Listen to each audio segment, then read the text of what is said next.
Hello, Dr. Jaki Nayak. My name is Mahind Kumar, and I am by qualification MBA and work for Thomas Cook at Fort. My question is regarding non-vegetarian foods. It is allowed in Islam. Animals are living beings. So, don't you think that it is violence? And my second question is that is it compulsory in Islam to have non-veg food, and can a pure vegetarian person can follow Islam?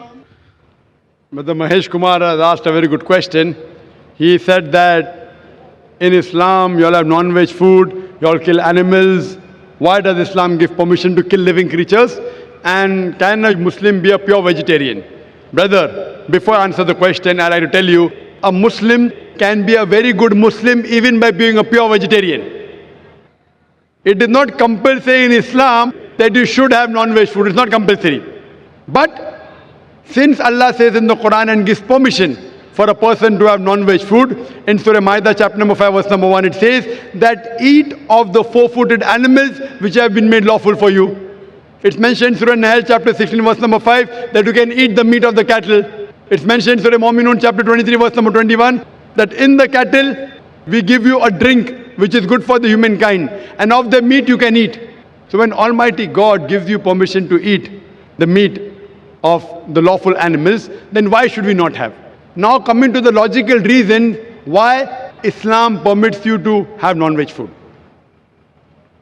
If we analyze non-veg food, it's rich in protein. The human body, it requires 23 amino acids, out of which 8 are not made in the human body.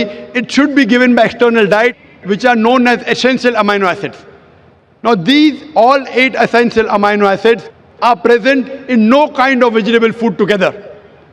It's only present in flesh food. So the non-veg flesh food is more nutritious as compared to vegetables. Furthermore, if you analyze, if you see the set of teeth of the herbivorous animals, the cow, the goat, the sheep, they have got flat set of teeth.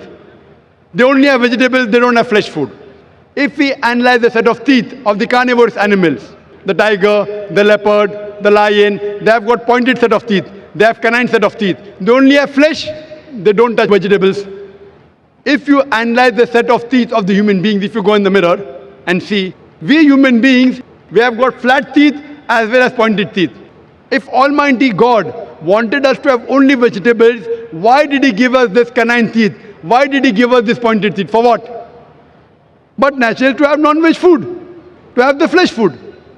Furthermore, if we analyze the digestive system of the human being, if you compare it to the herbivorous animals, cow, goat, sheep, they can only digest vegetables. The digestive system of the carnivorous animals, tiger, leopard, lion, they can only digest flesh food, they cannot digest vegetables. The digestive system of the human beings can digest both. It has small intestine, big intestine. It can digest vegetables as well as flesh food. It can digest both. So if Almighty God wanted us to have only vegetables, why did He give us the digestive system which can digest both? As far if you analyze, many of the Hindus think that Hinduism prohibits the eating of flesh food. In fact, if you read, it's mentioned in Manu Smriti, chapter number 5, verse number 30. Almighty God has created some animals to eat and some to be eaten. If you eat the animals that have been created to be eaten, then it's not a sin. Manu Smriti, chapter number 5, verse number 31 says that Almighty God created some animals for sacrifice. Killing them is not a sin. Manu Smriti, chapter 5, verse number 40 says that killing sacrificial animals for sacrifice is permitted. It is the law of the God. So in Hindu scriptures, it's permitted to have non-veg food. If you read the Vedas and the other scriptures, sages and sons, they ate non-veg food, they even ate beef. If you read Mahabharata, Anushasan Parv, chapter number 88, when the Pandavas, they gather, Yudhishthir, who's the eldest brother of the Pandav, he asks Bhishma that what food should we give in yagna, in puja, in sacrifice, so that our ancestors will be satisfied.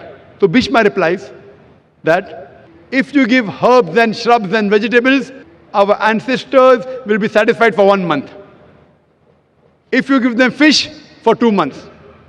If you give them meat, for 3 months. If you give them hair, for 4 months. If you give them goat, for 5 months. If you give them bacon, for 6 months. If you give them birds, for 7 months. If you give them deer, for 8 months. And the menu continues, big menu is there. It says if you give buffalo for 11 months. If you give the flesh of cow, our ancestors will be satisfied for 1 full year. And if you give red meat of goat or meat of rhinoceros, they'll be satisfied inexhaustibly. So according to Hindu scriptures, eating non-veg is not a sin. It is because many of the Hindus were being influenced by the Ahimsa philosophy of not killing any living creatures. They started accepting it. But even this philosophy of Ahimsa, as you said, that killing living creature is a sin. Brother, do you know that even plants have got life? Do you know that, brother? Yes. So if you say killing living creature is a sin, killing a plant is also a sin. So why do you have plants? Agreed. Agreed. Very good. Furthermore, there are some people who say, okay, brother Zakir, I agree that plants have got life, but the plants can't feel pain.